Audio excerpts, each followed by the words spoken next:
everything comes into being through interdependence. For example, if we have two pieces of paper, one small and one big, they are considered small and big only in relation to each other. If we put an even larger piece of paper next to them, the big one becomes medium-sized. In itself, it is neither big nor small. Large and small, good and bad, beautiful and ugly are all creations of the mind. The same applies to how we perceive beauty and ugliness. When you see a snub-nosed monkey, you might say, "Wow, this monkey is so cute." But if you were asked to marry it, you would refuse. You would find it ugly. There is a fable that illustrates this point. Once, a rabbit was resting in the shade of a tree by a lake. Suddenly, the wind broke off a branch of the tree, and it fell into the water with a loud splash. This sound frightened the rabbit, and without thinking, he ran away. While running, he met two mice who asked why he was running. The rabbit replied, "There was a great sound back there." Frightened by his words, the mice began running too. We are like those mice. We don't ask why a $10 bill is valuable. We just say, "Well, everyone thinks so." Things have no intrinsic existence, yet the mind clings to them. So the story continues. As all the animals ran, they met a lion who asked why they were running away. They replied that there was a terrible sound in the lake. The lion said, "Well, it was just a sound. Maybe we should investigate what the sound is before running away." Then they went together to the lake and saw the branch floating in the water. Similarly, we always think this is good, this is bad, and so on. If we analyze these thoughts and see that these things have no existence of their own, our mind will become peaceful without afflictions. We can then gain freedom from delusion and realize the true nature of things. We blindly regard things as inherently existent without careful examination. If we observe and analyze carefully, we will see that all phenomena lack inherent nature and existence. They are merely conditioned phenomena. Since they arise from conditions, they are illusory. Illusory things have never truly arisen, nor have they truly ceased. They have no birth or death. All things are illusions, so they have no real birth or death. How can illusory things arise or cease? Suppose you dreamed of a lion last night, and when you woke up, the lion was gone. So, when was the lion born, and when did it pass away? It was never born, nor did it ever cease. Examples of dependent origination can be found everywhere in daily life. For instance, we may think, in this environment, I feel happy. In other places, I get depressed and homesick. Through dependent arising, we experience pleasant and unpleasant places. When we meditate, however, there are no thoughts of pleasant or unpleasant, nor thoughts of arriving at desirable or undesirable places. Instead, we realize the sameness of all places. Thus, we experience inner peace, free from the suffering that arises from thinking we are in an undesirable place. This state is not easy to attain. The principle is simple. We should keep in mind that external objects have no inherent beauty or ugliness, fragrance or foulness. These are merely perceptions of our minds or mental habits. What we are attached to is our karmic habits. There is a story about the Buddha's younger brother, Nanda, not his cousin Ananda, that illustrates interdependence. Nanda had a wife called Pandarika, whom he loved deeply. The Buddha asked him to come and receive teachings, but Nanda never went, fearing that the teachings would inspire him to become a monk and leave his beautiful wife. Afraid of renouncing worldly life, he avoided listening to the Buddha's teachings. One day, the Buddha went to Nanda's home and told him, "You must come with me." Through his miraculous powers, the Buddha took Nanda to a jungle of monkeys without eyes and asked, "Who do you think is prettier, these monkeys or your wife?" Nanda replied, "There is no comparison. Pandarika is 100,000 times prettier than these monkeys." You may have heard of this story. Then the Buddha, again using his miraculous powers, took Nanda to a heavenly realm filled with goddesses. He asked, "Which is more beautiful, these goddesses or Pandarika?" Nanda answered, "Now that I see these goddesses, Pandarika and the monkeys look pretty much the same."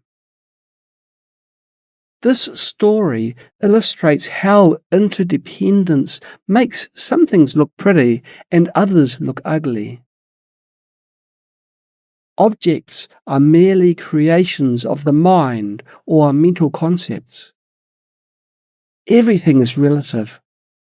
Later, Nanda became a monk, but his motivation was to be reborn in heaven and enjoy happiness with the goddesses, not to attain liberation from samsara.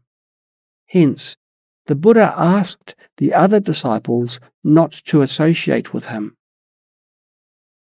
If we examine phenomena with logic and establish that they are empty, we can understand emptiness, but cannot directly experience it. Moreover, this logical approach takes a long time. In the Vajrayana way, outer phenomena are understood to be empty, but the practice is to observe the mind. The mind is the source of all happiness and suffering, all craving and anger, all love and compassion. Whatever occurs comes from the mind. When we first examine the mind, we may think it must be very powerful to create all this. However, it is neither outside the body, nor inside the body, nor in between. Hence, the mind is empty. We discussed this at noon. Ordinary beings tend to think that since the mind is not outside, it must be inside the body. We always believe the mind is inside the body. In the Shurangama Sutra, there is a debate. Since the mind is not inside the physical body, some suggest it might be between the inside and outside. When the eyes see something, where does the mind see from? The mind is not outside nor inside the eyes. Perhaps it is at the retina. But where exactly does the mind see from? In reality, the mind is neither outside, inside, nor somewhere in between. So, where is the mind? Hence, the mind is empty in nature, without inherent existence. It is very important to understand that the mind is empty by nature. After uprooting self-grasping, the mind pervades everywhere. As mentioned at noon, the mind pervades everywhere. Let go of the self, and you will see that this body and mind, the current body, consciousness, and so on, are like a game. Why cling to them? They are merely tools for the game. Do not cling too much, and do not be afraid or worried. There is no inside or outside. As you gradually eradicate self-grasping through meditation, you will see that the mind is neither inside the body, outside the body, nor somewhere in between. When we say the mind is empty, we don't mean that it doesn't exist like the horns of a rabbit, which obviously don't exist. Nor is the emptiness of the mind like empty space, which has nothing in it. Instead, the nature of the mind is natural clarity. Emptiness means the union of luminosity and emptiness. It is natural clarity with awareness. When we try to find the true nature of the mind directly, we cannot do so. The primordial nature of the mind is formless. However, the moment ignorance arises, the mind falls into the dimension of forms. The alaya consciousness also originally pervades the dharma realm. But once ignorance stirs, it gives rise to the deluded mind, the alaya consciousness bound by forms. The true nature is formless. It is natural clarity. We don't need to rush to realize it. It is impossible to achieve it right now. Our mind has many layers of delusion. The alaya consciousness is deluded. From the deluded mind arise deluded thoughts. From deluded thoughts arise deluded notions. And from deluded notions arise the appearances of all phenomena. Layer upon layer of delusion moves us further from the true mind. Yet, no matter how deluded the mind becomes, it is a manifestation of the true mind. Stirred by ignorance, the true mind turns into the deluded mind. Yet, its source is the true mind, not something else. The true mind, disturbed by ignorance, becomes the deluded mind, which gives rise to deluded thoughts and notions. Still, the true mind is never absent. Everything is its manifestation. The entire Dharma realm is a manifestation of the true mind. No matter how far one strays from the true nature, it is all a manifestation of the true mind. Hence, we are all Buddhas, possessing Dharmakaya, Sambhogakaya, and Nirmanakaya. This is an esoteric teaching. However, due to the activity of ignorance and the deeply ingrained karmic habits accumulated over countless eons, we always mistake illusory, perceptible things for real. In truth, these things are illusions arising from our true mind. They are phenomena that are generated, not inherently real. All illusory appearances are manifestations of our true mind. However, because they seem stable, the deluded minds of ordinary beings regard them as truly existent.